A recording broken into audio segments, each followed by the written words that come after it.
Teacher है। Sir मैं come in. Thank you. Good evening sir. Good evening sir. Good evening sir. अपने बारे में कुछ बताइए। सर मेरी प्रारंभिक परीक्षा मेरे जनपद से पूरी हुई और उसके बाद मैंने 2012 में इलेक्ट्रॉनिक्स एंड कम्युनिकेशन इंजीनियरिंग से महाराणा प्रताप इंजीनियरिंग कॉलेज से स्नातक पूरा किया। 2018 से मैं प्रयागराज में असिस्टेंट टीचर के पद पे कार्यरत हूँ। मेरा अपना विषय हिस्ट्री है और मेरी हॉबी जंक आर्ट है। अच्छा, ऑलरेडी आप टीचर हैं, है ना? सर तो फिर इतने लोगों को शिक्षित करते हैं, फिर क्या जरूरत है प्रशासनिक सेवा? वो भी आप यूपी से हैं, कहाँ बिहार उहार में आइएगा। सर शिक्षा कार्य करने के दौरान जब मुझे गांव से संपर्क करने का मौका मिला हम्म। तो मुझे लगा कि गांव में काफ़ी ज़्यादा समस्याएं हैं जो मैं टीचर रह करके नहीं कर सकती हूँ। तो मैंने बचपन के अपने सपने को जीवित किया और मैंने सिविल सेवा की तैयारी स्टार्ट की। तो आपके गांव में ना समस्या है, तो यहाँ बन जाइएगा तो अपने गांव में ठीक कर दीजिएगा। सर समाज सेवा तो हम कहीं भी रह के कर सकते हैं। हम्म। उसके लिए चाहे यूपी हो चाहे बिहार तो हो। समाज सेवा करिएगा तो फिर जाइए, चुनाव ना लड़िए। नहीं सर, अगर मैं प्रशासनिक सेवा में आती हूँ तो मेरे अधिकार क्षेत्र में वृद्धि हो जाएगी और मैं जो उनकी समस्याओं हैं उसको मूल मतलब ग्रास रूट लेवल पे उसको समस्या को समाधान कर पाएंगे। एकदम गांव में क्रांति ला दीजिएगा, है ना? ठीक है। प्रयागराज बताइए कुछ प्रयागराज के बारे में कुछ। पहले इसका नाम इलाहाबाद था, हाल ही में इसका नाम प्रयागराज कर दिया गया है। ये नाम चेंज करने वाला कंसेप्ट नहीं, नाम चेंज करने से विकास हो जाता है। सर प्रयागराज शुरू से वो संस्कृति का केंद्र रहा है और प्रयाग का मतलब था कि वहाँ पे ऐतिहासिक स्थल में प्र और यज्ञ से बना हुआ ये है। थोड़ा कॉम्युनल साउंड नहीं कर रहा है कि जो ये इलाहाबाद, ये स्टेप का जो वर्ड है इसको हटा दिया जाए? क्या कर रहा है ऐसा साउंड, कम्युनल साउंड? हाँ सर, ऐसा लोगों को कहा जा सकता है लेकिन जो इसका नाम बदलने का जो उद्देश्य है वो ये है कि प्रयागराज मेनली संगम के लिए प्रसिद्ध है और प्रयाग नाम से उसकी जो संस्कृति है उस पर और फोकस होता है। तो लग रहा है प्रयागराज नाम लाने से पूरा विकास हो जाएगा, सबका नाम प्रयागराज ही रख दिया जाए, भारत का ही। सर नहीं, जैसे यहाँ हर 12 साल पे कुंभ लगता है तो हम्म। कुंभ के लिए मेनली प्रयाग फेमस है। तो हम्म। अगर प्रयागराज नाम रखेंगे तो वो हमारी संस्कृति से जुड़ा हुआ शब्द है जो हम्म। बाकी लोगों को और मतलब केंद्रित करता है प्रयागराज की ओर। अच्छा, आपका ऑप्शनल सब्जेक्ट है इतिहास, जी सर। है ना? क्वालिफाइंग हो गया इसलिए इतिहास रखे बस, या इसके पीछे कुछ डेप्थ में पढ़े? सर जैसे कि जॉब करते समय मुझे बाकी सब्जेक्ट भी तैयार करने थे तो मैंने एक ऐसे सब्जेक्ट को चुना जो मैं मुख्य परीक्षा के साथ साथ अपने वैकल्पिक विषय को भी तैयार कर सकूं और इसीलिए मैंने इतिहास को चुना ताकि मैं कम समय में अधिक समन्वित रूप से अपनी तैयारी को कारगर सिद्ध कर सकूं। कौन सा सेक्शन आपको अच्छा लगता है इतिहास में? Sir modern history. Modern history में क्या अच्छा लगता है? सर मॉडर्न हिस्ट्री में 1857 से लेकर 1947 तक का जो कालखंड है। उसके बाद पहले का सब नीरस है, बेकार, पढ़ने में मजा नहीं आता है। ठीक है लेकिन मेरी रुचि इस वाले सेक्शन में ज़्यादा अच्छा, है। एक टर्म यूज हुआ है कि भारत को खोजा गया। भारत कोई जी गुम हुआ चीज है क्या? सर, खोजा वो गया?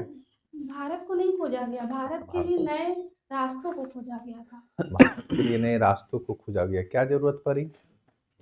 सर इटली जब यूरोप में क्रांति हुई तो जो कुस्तुनिया का जो व्यापार था वो कब था भारत। कस्तूरबा का, क्या सिनेरियो था?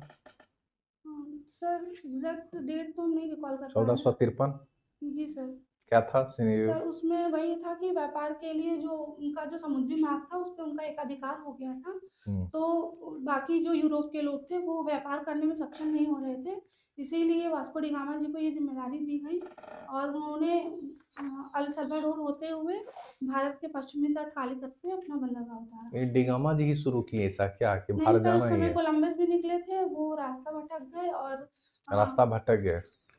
भारत की खोज के लिए निकले थे लेकिन वो उत्तरी अमेरिका चले गए बस वो वहाँ। सोचे कि एकदम है ना दुनिया गोल है, उसी को भारत समझ बैठे, अमेरिका को। यही था ना, क्योंकि घटना है।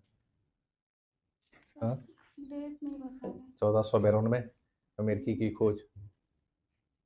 कहाँ पहुंचे थे सर्वप्रथम Columbus? Sir north America. North America. कौन से घास के मैदान पाए जाते हैं? सर वहाँ प्रेरीज। प्रेरी। और साउथ अमेरिका में पम्पास। नॉर्थ अमेरिका की बात करें, नॉर्थ अमेरिका में सर प्रेरीज। नदी वगैरह, नदी? नदी सर मिसिसिपी। मिसिसिपी। क्या खासियत है मिसिसिपी? सर मिसिसिपी का जो आकार है वो पक्षियों के पंजों के आकार के समान है। अच्छा। नदी का आकार है या फिर वहाँ के डेल्टा का? डेल्टा का नहीं। आकार है सर जी। आपने पहला पोस्ट प्रेफरेंस रखा, क्या रखा है? सर BAS BS रखा। बिहार प्रशासनिक सेवा जी। कौन से ऐसा 3 काम करना चाहेंगे बिहार में एकदम बदल जाए बिहार? ऐसा कुछ बताइए, इसमें भी लगे एकदम बिहार क्रांति की आ जो जाए। पहली समस्या है वो मेनली पलायन की समस्या है, तो मैं ज़्यादा से ज़्यादा अपना ध्यान युवाओं के उद्योग के लिए रखना चाहूँगी, ठीक है, लिखते ताकि हैं उनकी पलायन एकदम रोक दीजिएगा। सर नहीं कम करने का प्रयास आज करेंगे। कम करने का प्रयास आपके हाथ में है पावर। सर अगर प्रशासनिक सेवा में आएंगे तो जो भी उद्योग के लिए जो प्रॉब्लम हो रही है, जो ज़्यादा समय लग जाता है, जैसे लैंड एक्वाजिशन में या फिर जो और समस्याएं आ रही हैं, उनको जल्दी से जल्दी हम कम करने का प्रयास करेंगे, ताकि उद्योग की इसके लिए तो अलग अलग डिपार्टमेंट बने हुए हैं, तो सर आपकी क्या भूमिका है? तो सर हम हर डिपार्टमेंट से कोऑर्डिनेशन करेंगे कोऑर्डिनेशन करिएगा, जी। और नहीं मिलेगा समर्थन तब क्या करिएगा? सर तो अपने से जो कोशिश करने का प्रयास करेंगे कि जो सरकार की योजनाएं चल रही हैं उनको देखते हैं मतलब ना, ज़्यादा काम करने पे ट्रांसफ़र हो जाता है या सेंटिंग पोस्ट मिल जाता है, कुछ ऐसा हो गया तो मोरल डाउन हो जाएगा। नहीं सर, तब क्या होगा? मोरलिटी हाई हो जाएगी। सर तभी हम अपना काम ईमानदारी से करेंगे ईमानदारी से करिएगा, जी। है ना? जान जाए बचन ना जाए, यस मतलब है ना, मतलब राम राज्य वाले आप लोग हैं, है ना? जी। अच्छा बताइए, राम राज्य की अवधारणा परे भी होंगे, जी सर। कैसे देखते हैं इसको प्रेजेंट टाइम सर में? गांधी जी के द्वारा राम राज्य के साथ हम्म। मतलब कहा गया था, उनका राम राज्य से मतलब था कि हमारा समाज ऐसा हो जाए जहाँ निचले से निचले तबके के लोगों को उनकी सुविधाएं मिले और लोग मतलब अपने से मतलब इतने अच्छे रहें कि कानून की अवधारणा न रहे और लोगों के जो नैतिकता है उस पर जोर दिया गया। अभी राम राज्य की अवधारणा चल रही है, गांधी गांधी की बातों को फॉलो किया जा रहा है? नहीं सर, अभी कहीं ना कहीं सांप्रदायिक हमको तो शब्द लगता है के रूप भगवान में को भी रह गया। बदनाम किया जा रहा है, जय श्री राम करके कुछ और ही किया जा रहा है। तो नहीं लग रहा है थोड़ा सा, है ना, जो तो कहीं ना कहीं कभी कभी राजनीतिक मुद्दों पे इन शब्दों का प्रयोग हो जाता है। कभी कभी की अक्सर ही हो जाता है। सर अभी हो हाँ। जाता है अक्सर ही अच्छा, यूपी से आते हैं, अयोध्या में राम मंदिर बना है जी। ना? मुद्दा बरसों से चल रहा था, जी किसका किसका मुद्दा? बाबरी मस्जिद बाबरी मस्जिद का और मंदिर, जी। है ना? तो फिर ये नहीं लगता है कि फिर तो मस्जिद ही क्यों नहीं बनना चाहिए, मंदिर ही क्यों बनना चाहिए? सर दोनों पक्ष के अलग अलग विवाद थे, लेकिन आर्कियोलॉजिकल जब सर्वे कराया गया तो सर्वे के अनुसार जो रामलला वाले जो पक्ष के थे क्योंकि उनका सुप्रीम कोर्ट नहीं लगता है कि दबाव में अपना एकदम फैसला दे देता है? नहीं सर, न्यायपालिका पे इस तरीके भरोसा है जी सर। है ना? जिसे दिल्ली में ज़्यादा ही भरोसा था कि घर में ही रुपया मिल गए थे। सर हम किसी एक को देख करके पूरे आज किसी सिस्टम एक को को खराब देख के नहीं, जी। है ना, मतलब ओवरऑल देखना। तो जी क्या सर। इसको देखते हैं, किस तरीके से देखते हैं? तो किसी के पक्ष में ऐसे डायरेक्टली तो फैसला सुनाया नहीं गया था, जो भी मतलब कमेटी गठित हुई और आर्कियोलॉजिकल सर्वे कराया गया और सर्वे से जो भी हमें प्राप्त हुआ उसी के आधार पर निर्णय लिया गया। हम्म। एक टर्म लिखा हुआ है, separation of power, judiciary body and executive body, है ना? न्यायपालिका से कार्यपालिका का पृथक्करण, किस आर्टिकल में? सर आर्टिकल 50 में है हिंदी में जी। किस पार्ट में आता है? सर DPSP में आता है भाग 4 में। क्यों लाने की जरूरत पड़ी DPSP?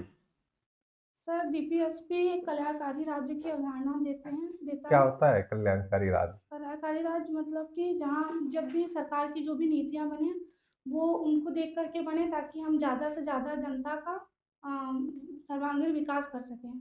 बाद में इस पे कन्फ्लिक्ट भी उत्पन्न हो रही थी जी सर। न्यायपालिका और कार्यपालिका के बीच। जो करा था DPSP को नीचे करो, तो करा था हाँ फंडामेंटल सर, राइट्स को। उसमें क्यों? कई केसेस हैं उसमें।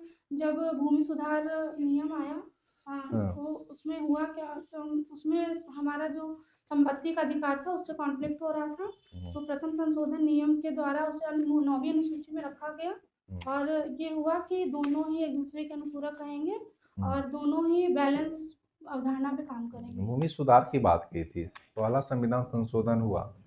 अच्छा, आपको लगता है 1947 में भारत आज़ाद हुआ, 50 में संविधान बने और 1 साल बाद संशोधन करने की जरूरत पड़ेगी? क्या ऐसा जरूरत पड़ेगी कि 21 साल बाद पूरा पलट दो सब चीज़?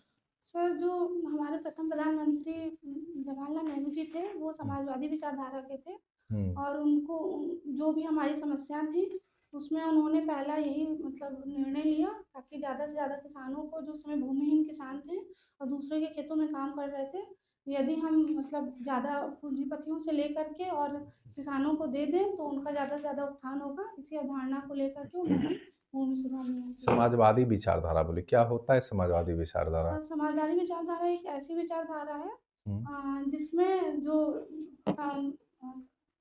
जो मतलब संपत्ति पे जो अधिकार होता है वो राज्य का होता है। कहाँ से ये कंसेप्ट लिए गए? सर, इसे यूएसएसआर से लिया गया है। हाँ, किसके द्वारा ये लिया गया था फिर जो सर, प्रचलन में? हम्म। लेनिन। कार्ल मार्क्स के द्वारा भी कुछ बातें कही गई थी सर, समाजवाद के ऊपर? कार्ल मार्क्स के द्वारा जो बातें कही गई थी उनमें उनका जो था समाजवाद की विचारधारा, वो हमारे यहाँ की समाज की विचारधारा से थोड़ा अलग था। हमारे यहाँ मिश्रित व्यवस्था को अपनाया गया है, जबकि उनका मानना था कि जो जो कृषक वर्ग है वो पूंजीपतियों का पूर्ण रूप से विरोध करे और जो संपत्ति है वो पूर्ण रूप से सामाजिक हो ये जाए। भूमि सुधार का आपने जिक्र किया था, तो जी पहला सर। संविधान संशोधन हुआ, लैंड रिफॉर्म्स हुए, कुछ जजमेंट्स निकल के आए थे, याद है? सर, जजमेंट में यही कि शंकरी प्रसाद केसेज याद है? कौन सा सर? शंकरी प्रसाद। शंकरी बनाम प्रसाद में उसमें यही कहा गया था कि सभी जो मतलब भूमि सुधार आंदोलन जो जितने भी नीति निर्देशक तत्व हैं उसमें, सॉरी सर अभी ठीक से नहीं देखा होगा। चलिए कोई नहीं, ठीक सर। आप प्रयागराज से बिलोंग करते हैं? जी सर। कौन से भौगोलिक रीजन में ये पड़ता है? सर, भौगोलिक रीजन 25 डिग्री उत्तरी अक्षांश है और 85 डिग्री। मतलब जैसे हम लोग भौगोलिक विभाजन करते हैं ना, हाँ, तो पर्वतीय क्षेत्र, मैदानी सर क्षेत्र, मैदानी भाग में है। मैदानी भाग। ये कर्क रेखा का किस साइड में पड़ता है? सर, कर्क रेखा के, उत्तर प्रदेश से गुजरती है ना? Yes sir. कर्क रेखा गुजरती कर्क है उत्तर रेखा प्रदेश के से। पहले आप ये बताएं, कर्क रेखा उत्तर प्रदेश से गुजरती है? कर्क रेखा सर उत्तराखंड, उत्तर प्रदेश, छत्तीसगढ़ सर 5 राज्यों से होकर गुजरती है। 5 राज्यों से होकर गुजरती है, श्योर हैं आप? कोई बात नहीं। ये बताइए, उत्तर प्रदेश से बिहार के कितने जिले बॉर्डर बनाते हैं? सर, बिहार के बताने हैं कि उत्तर प्रदेश? बिहार के। सर, बिहार में देखेंगे तो पश्चिम चंपारण, गोपालगंज, सिवान, सारण, बक्सर, रोहतास, कैमूर। ओके। बिहार की जो गंगा की सहायक नदियां हैं, जी उसका पश्चिम से पूर्व की ओर आप नदियों का क्रम बता सकती हैं? सर, पश्चिम से पूरब की ओर, सर उत्तर साइड से या दक्षिण साइड से? जो उत्तर से जो गंगा की सहायक नदियां हैं। जी sir. Sir, Ghaghara, okay. Bagmati, Burhi Gandak, Gandak, Kosi, Mahananda. Okay, ठीक है। बिहार में एक तरफ बाढ़ की समस्या है, जी दूसरी तरफ सूखे की समस्या जी है, सर। इसका समाधान क्या हो सकता है? सर, बिहार एक ऐसा राज्य है जो एक समय में दोहरी समस्याओं को झेलना पड़ता है, जिसमें उत्तर में बाढ़ की स्थिति होती है और दक्षिण में सूखे की स्थिति होती है।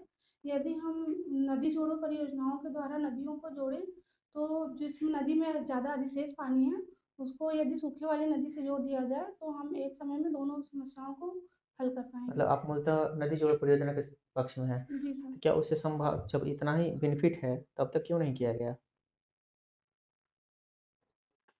सर, कुछ कुछ योजनाओं पे काम हो रहा है, जैसे अभी कोसी मेची लिंक योजना पे काम हो रहा है और नीचे फल्गु नदी और कोसी और मेची लिंक, ये दोनों नदियां तो नॉर्थ की है ना? ये सर। मेची नदी जो किसी सहायक नदी है?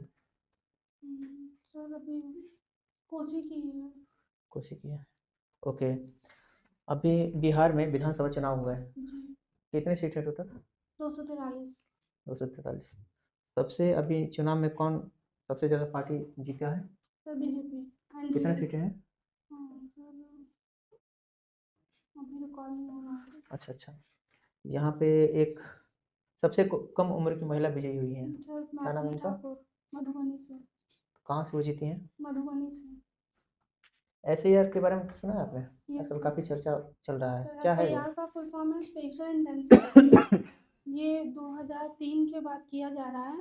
ये एक विशेष गहन परीक्षण होता है जिसमें हम अपनी मतदाताओं सूची को फिर से वेरीफाई करते हैं और जो लोग मृतक हो गए हैं उनके नाम काट दिए जाते हैं और जो पलायन की स्थिति में होते हैं उनका वोटर आईडी अपडेट कर दिया जाता है ताकि वो किसी एक जगह ही वोट दे सके। और इस प्रकार ये जो पूरा रिवीजन है वो हमारी मतदाता सूची को पूर्ण रूप से संशोधित करने के लिए किया जा रहा है। तो ये तो अच्छी बात है ना, एसआईआर यस रिपोर्ट सर। होना ही चाहिए, है ना, संरक्षण होना चाहिए। तो फिर किस बात को लेकर विवाद इतना चल रहा तो है? इसमें विवाद उसमें ऑपोजिशन वालों को लग रहा है कि जो उनके वोट बैंक हैं वो काटे जा रहे हैं और कहीं न कहीं गलत चीज़ें मतलब फैलाई जा रही हैं और बाकी इसका कोई ड्रॉबैक नहीं है। और आप किस नज़र से देखती हैं, मतलब आपका क्या मत है इस सर पे? हम सकारात्मक पक्ष को ही देखते हैं और इसमें जो बांग्लादेश के जो कुछ रोहिंग्या समर्थन या जो पश्चिम बंगाल में है उसमें मैपिंग कराई जाती है। तो मैपिंग कराने में ये है कि अगर महिलाओं की मैपिंग उनके मम्मी पापा से हो रही है तो यदि अगर मैपिंग जो बाहर से आए हैं उनकी मैपिंग नहीं हो पाएगी और जो फेक वोटर हैं वो कहीं ना कहीं लिस्ट से बाहर हो जाएंगे। अच्छा ये बताइए, बिहार में उद्योग की जो अभी क्या-क्या संभावनाएँ हैं? 3 संभावनाएँ बताइए जिस पे कार्य करना चाहिए। सर बिहार एक कृषि प्रधान राज्य है जी, तो जो इसमें फर्स्ट है हम उद्योग लगा सकते हैं वो फूड प्रोसेसिंग सेक्टर में लगा सकते हैं। ठीक है। दूसरा बिहार जो है वो जनसांख्यिकी लाभांश की स्थिति में है हुँ। तो हम ऐसे उद्योग पे जोर दे सकते हैं जो जिसमें गहन मतलब श्रम की ज़रूरत होती है ताकि हमारी जो जनता है वो ज़्यादा से ज़्यादा जैसे उसमें। कोई ऐसा मतलब कृषि का नाम बताइए या कोई ऐसा उद्योग का नाम जिसमें ज़्यादा। सर जैसे अभी मखाना बोर्ड की स्थापना की गई है और जो मखाना निकालने का जो प्रोसेस होता है उसमें गहन श्रम की ज़रूरत होती है वो मशीनरी के द्वारा संभव नहीं हो पाता। तो ठीक है, यदि और? हम और और सर जो एग्रीकल्चर बेस्ड हैं जैसे फर्नीचर या लकड़ी उद्योग या फिर आपने जैसे एग्रीकल्चर बेस्ड तो बता दिया ना, मखाना हाँ वगैरह, सर और और भी खनिज कोई? खनिज बेस्ड में सीमेंट उद्योग जैसे हमारे यहाँ 95% पायराइट्स पाया जाता है तो हम खनिज उद्योग पायरेट्स का सब प्रयोग किस चीज़ में होता है? किस क्षेत्र में होता है? पायराइट्स का उपयोग सोलर पायराइट्स वो बारूद बनाने में जहाँ तक मैं सोच पा रही हूँ। अच्छा, आपका ऑप्शनल विषय? हिस्ट्री है। कुंवर सिंह ने उत्तर प्रदेश के किस क्षेत्र में जाके वहाँ पे सहायता प्रदान किया था? कौन से राजा को, कौन से क्षेत्र में? कुछ पता है आपको? हम्म, सर वो आजमगढ़ रोहतास आजमगढ़ होते हुए लखनऊ तक गए थे।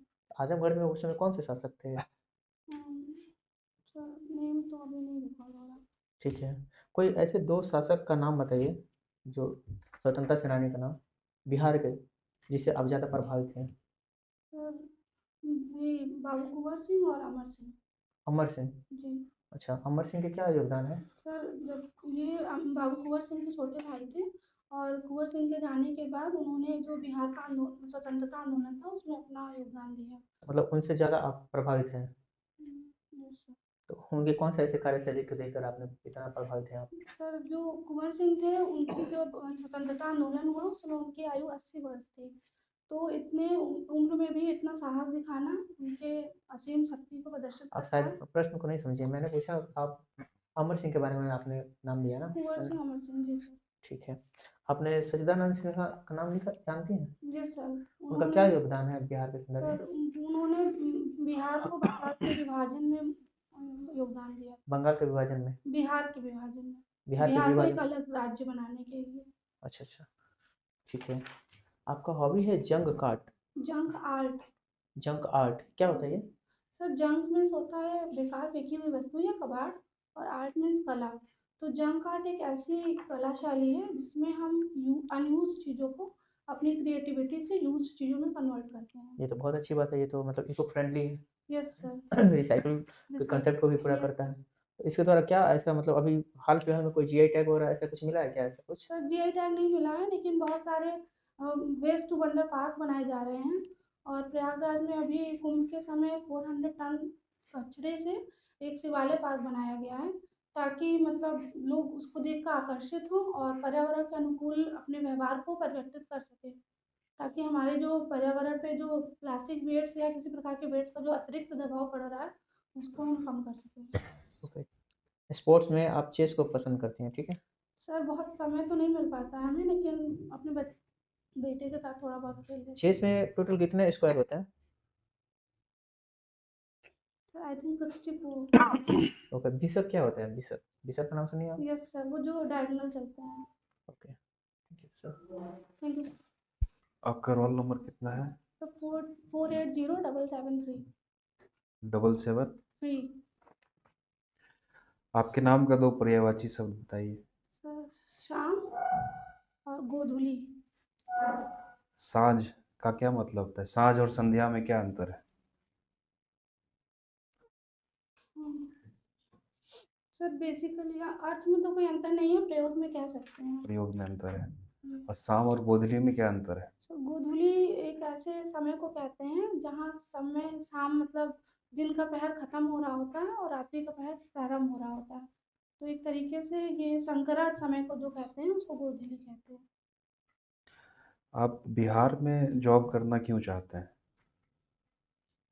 सर बिहार मेरी नानी का घर रहा है और बचपन से ही मेरी प्रारंभिक जो पढ़ाई थी वो मेरी नानी के घर पूरी हुई। तो मैंने बचपन से बिहार की समस्याओं को और यूपी की समस्याओं को सामान्य रूप से ही देखा है। तो मैं सिर्फ प्रशासनिक सेवा में आना चाहती हूँ, उसके लिए मेरा क्षेत्र जो है वो उतना इम्पोर्टेंट नहीं है, वो मेरा यूपी भी हो सकता है और बिहार भी हो सकता है। यूपी में आपने ऐसी कौन सी समस्या देखी जिसको बिहार में आके उसको इम्प्लीमेंट कर सकते हैं? अम, सर जैसे भूमि विवाद सामान्य रूप से यूपी में भी है और बिहार में भी है। तो अगर मैं प्रशासनिक सेवा में आती हूँ तो यहाँ पे जो भी भूमि का विवाद का जो है अभी निपटारा। तो आपने बोल रहा था कि 9वीं अनुसूची में डाल दिया गया और भूमि सुधार हुआ। तो आज़ादी के तुरंत बाद तो भूमि सुधार की प्रक्रिया शुरू हो गई जी और सर। अभी भी सबसे ज़्यादा भूमि विवाद जो है यस सबसे सर। ज़्यादा इसी क्षेत्र में, यस सर। हर जगह है। क्यों है? सर भूमि जो है वो एक अचल संपत्ति है और जैसे जैसे समय बीतता जाता है तो जनरेशन चेंज होती जाती है। तो उसके साथ लोगों के जो व्यवहार है वो भी बदलते जाते हैं और भूमि का जो वो बंटवारे का जो निर्धारण है वो कभी कभी गलत तरीके से हो जाता है जो विवाद को जन्म देता है। तब तो सुधार नहीं कहा जा सकता है। हम्म। सर उस समय जो भूमि सुधार आंदोलन चला वो दूसरे पक्ष में था और अभी का जो भूमि विवाद है वो दूसरे पक्ष में है। किस पक्ष में आप देखते हैं? सर जो अभी का है वो जैसे डॉक्यूमेंट की कमी की वजह से लोग डबल रजिस्ट्री करा देते हैं या फिर वो जो सरकारी ज़मीनों पे लोग कब्जा कर लेते हैं या फिर बाहुबली लोग कम दामों में ज़मीनों को खरीद लेते हैं। तो इस तरह की जो समस्याएं हैं वो अभी ज़्यादा है। तो इसकी समस्या का समाधान कौन करते हैं स्थानीय स्तर पे? सर वही राजस्व विभाग द्वारा किया राजस्व जाता विभाग। है, रजिस्ट्रेशन विभाग द्वारा, निबंधन विभाग द्वारा तो किया फिर जाता सीओ क्या करते हैं? है। सीओ जो है वो जमीन के दाखिल खारिज करते हैं। तो असली समस्या का निपटारा तो वही करते हैं। सर अभी क्या है कि जो दोनों विभाग है वो अलग अलग है, पहले हमारी भूमि का रजिस्ट्रेशन हो जाता है उसके बाद दाखिल खारिज होता है। तो जो मेन समस्या है वो दाखिल खारिज के समय आती है, लेकिन अगर हम दोनों विभाग को किसी तरीके से इंटीग्रेट कर दें जनता दरबार में कौन जाते हैं? तो जनता दरबार में सीओ जाते हैं। सीओ ही जाते हैं ना। जी सर। तो फिर असली समस्या का समाधान तो सीओ कर रहे हैं। लेकिन सर जो समस्या का जो प्रारंभ चरण है वो कहीं ना कहीं रजिस्ट्री के समय ही है। यदि हम उसी समय उसी मतलब क्योर कर दें उसी समय तो जो हमारा विवाद है वो 90% हल हो जाएगा। अभी सर जिक्र कर रहे थे हिस्ट्री का और आपने बोला कि 1857 के बाद की जो हिस्ट्री है उसको पढ़ने में उनको थोड़ी जी। अच्छी रुचि है। आप ये बताइए कि गांधी के आने से भारतीय राजनीति कैसे बदली? सर जो गांधी जी के आने के जो पहले चरण थे उसको हम जो जो हमारे स्वतंत्रता तक जो भी चरण है उनको हम 3 भागों में बांट के देखते हैं। पहला उदारवादी, फिर उग्रवादी और फिर गांधीवादी। तो गांधी जी के आने के पहले जो थे वो या तो हम ब्रिटिश शासन के अंतर्गत याचना और पत्र पे उसके समक्ष प्रस्तुत करते थे। उग्रवादी के समय वो क्रांतिकारी उग्रवादी। जी सर, उस समय हिंसा के तौर पे देखे गए। और जो गांधीवादी चरण में हम नैतिक संशोधन और हृदय परिवर्तन में जोर देते हैं और जो भी क्रांतिकारी जो भी मतलब जो स्वतंत्रता आंदोलन से संबंधित जितनी भी गतिविधियां चली उसमें अहिंसा पे और सत्याग्रह पे ज़्यादा जोर दिया गया। अच्छा, गांधी के रामराज और ग्राम स्वराज में क्या अंतर है?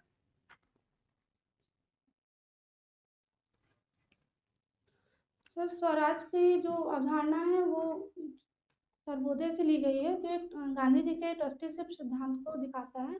उसमें उनका ये मानना था कि जो भी मतलब लोक कल्याणकारी काम है वो जो जनता के एकदम निचले तबके तक पहुंच जाएगी।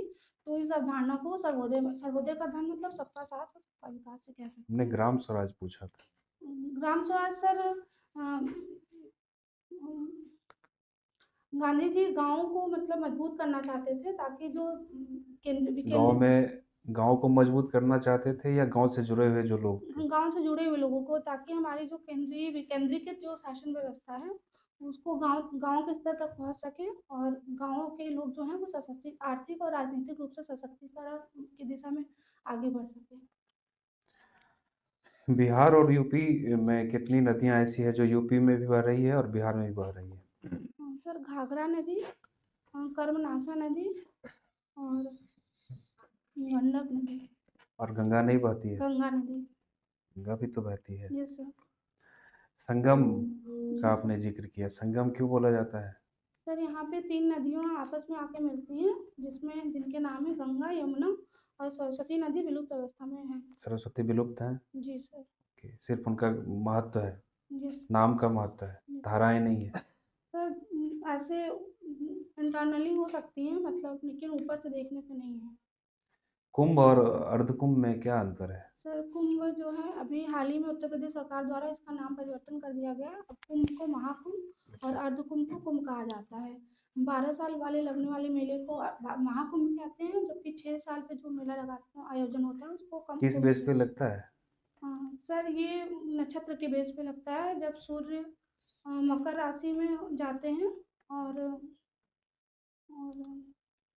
उसी मतलब ज्योतिष गणना के आधार पे कुंभ लगता है। अच्छा, आपने ग्रेजुएशन GBTU, इसका क्या फुल फॉर्म है?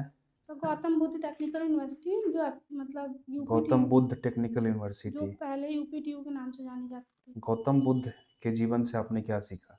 सर गौतम बुद्ध के जीवन से जो मोस्ट मतलब मेन चीज़ है वो है मध्यम मार्गी। हमें ना बहुत ज़्यादा सख्त होना चाहिए और ना बहुत ज़्यादा सॉफ्ट होना चाहिए। इसमें कहा जाता है कि वीणा के तान को इतना भी मत खींचो कि वो टूट जाए और इतना मतलब ढीला भी ना रखो कि वो बजे ही। आपने इलेक्ट्रॉनिक्स एंड कम्युनिकेशन से ग्रेजुएशन किया है यस सर। और इसके बाद अभी टीचर के रूप में कार्यरत हैं। जी सर। क्या है आपका पे स्केल? सर 4200, 4200 रुपये। 4200 का पे स्केल है। अच्छा, इलेक्ट्रिक और इलेक्ट्रॉनिक्स में क्या अंतर है? सर जो सोर्स का अंतर है मेनली, जो इलेक्ट्रिकल अप्लायंस होते हैं वो 16 वोल्ट के ऊपर ऊपर मतलब यूज़ होते हैं, और जो 16 वोल्ट से कम पे जो अप्लायंस यूज़ होते कुछ हैं। उदाहरण बताइए इलेक्ट्रिक और सर इलेक्ट्रिक। जैसे नॉर्मल फैन जो होता है वो इलेक्ट्रिक डिवाइस है, और जो हमारी एसी है या फिर जो हमारा मोबाइल का अडॉप्टर है या जो भी इस टाइप की चीज़ें जिसमें चिप यूज़ होती हैं वो हमारे इलेक्ट्रॉनिक डिवाइस। अभी आपने जनसंख्याकी लाभांश का बात किया था, जी सर। क्या होता है ये? हाँ सर, ऐसा राज्य ऐसा देश जहाँ की जो मेजर जो जनसंख्या होती है वो 40 साल से कम की होती है, तो ऐसी स्थिति को हम जनसांख्यिकी लाभांश कहते हैं। अभी चूंकि आपकी हॉबी में जंक आर्ट है, तो स्क्रैप पॉलिसी क्या है बिहार सरकार की? बिहार सरकार की स्क्रैप पॉलिसी में जैसे कि जो हमारी पुरानी जो कार होती हैं, यदि हम उनको स्क्रैप के नीति के थ्रू भेद ब्रिटिश सैनिकों से हुई, और जब वो उनके पास जब गोलियां खत्म हो गई थी तो उन्होंने अपने आप को ब्रिटिश से किस सौंप। क्रांतिकारी संगठन से जुड़े थे? सर HRA जो बाद में नाम परिवर्तन करके HSRA कर दिया गया। HRA में थे? जी सर, 1924 में जिसकी स्थापना हुई। ओके, ठीक है। इंटरव्यू आपका ओवर हो गया। ठीक है संध्या, फिर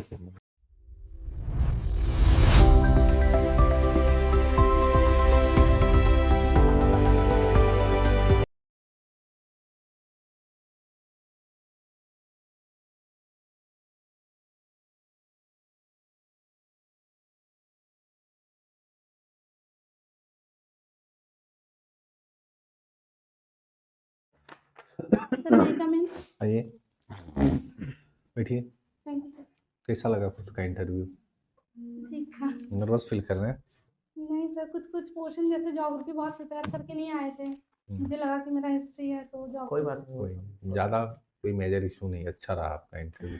ना, जी सर। प्रेशर भी आप अच्छे से हैंडल करना, कुछ फैक्ट्स गलत हो रहे तो कोई बात नहीं, सर तो तो डायरेक्ट बोले कि ना नहीं, बोले। सॉरी नहीं, अधिक कॉन्फिडेंस नहीं, सॉरी बोल दीजिए, क्यों करना है ना, फिर हाँ सामने वालों को पता होगा तो नेगेटिव चला जाएगा, हाँ है ना, सॉरी बोल दीजिए। हर फैक्ट्स, हर चीज आना जरूरी थोड़ी होता है, बहुत कुछ पढ़ने हैं, ऐसा थोड़ी सब फैक्ट्स सबको याद ही रहता है, कंसेप्ट अच्छे आपके क्लियर है ना, बाद बाकी सारा कुछ सही है सर, कुछ जैसे आप आंसर जब दे रही हैं ना, तो आई कांटेक्ट आपका हम्म, इधर उधर जा रहा है। जैसे आप आंसर दे रही हैं, जहाँ पे स्टक हो रही है तो वहाँ पे ऊपर साइड में देखना ऐसा शुरू हो रहा है, तो थोड़ा सा आप ध्यान दीजिए।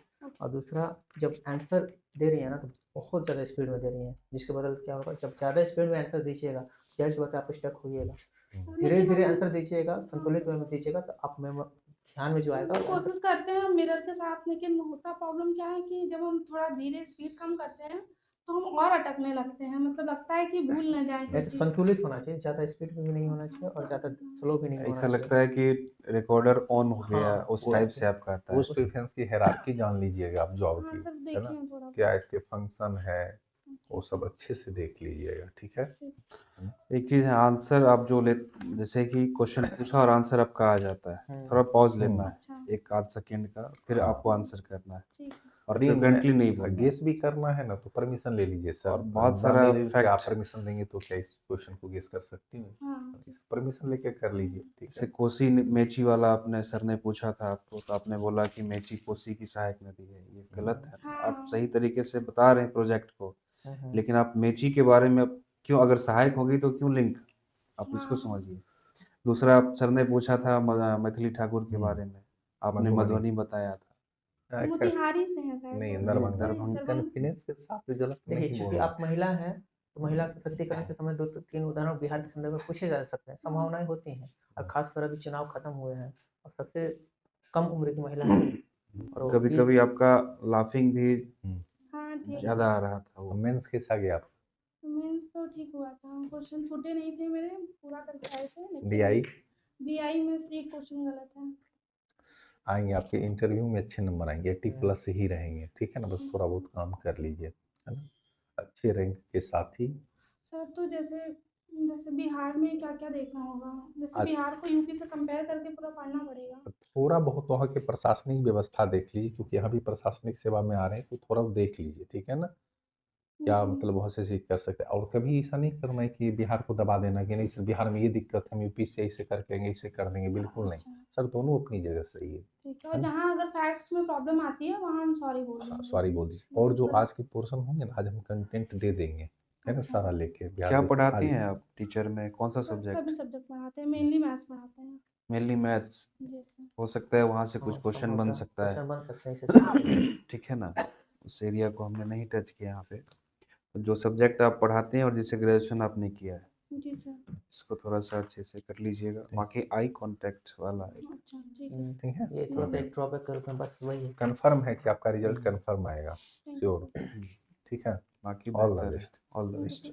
मेजर करती तो मिली कर दिए कि हम इतने हड़बड़ में आए कि हम बिना पूछे बैठ गए, हाँ वो और सब जैसे बैठे हम इतना नर्वस हो गए इस चीज़ को लेकर के कि फिर मेरा आई कांटेक्ट इधर उधर होने लगा था। कोई यानी बात जब नहीं, हो गया ना तो बस आराम से सांस लीजिए, बस। कि जो चीज़ आपको पता चल गया तो वो तो आपको खुद ही पता चल गया, हम्म। बाकी चीज़ों पे फीडबैक के अनुसार काम कर और लेना। शायद हम लोगों ने भी नोटिस इस बात को नहीं किया, इस चीज़ को। नहीं, हमने कोई किया बात था ये चीज़ हाँ हाँ, कि आप आए थे और सीधे बैठना हाँ। आपको नहीं पता चल पाया था। और जब बैठे तो भी परमिशन लेके, जब जाना है तो भी, हाँ, थैंक यू permission। सर, ठीक। ठीक है, थैंक यू ठीक, sir. Thank you sir. All the ठीक बेस्ट।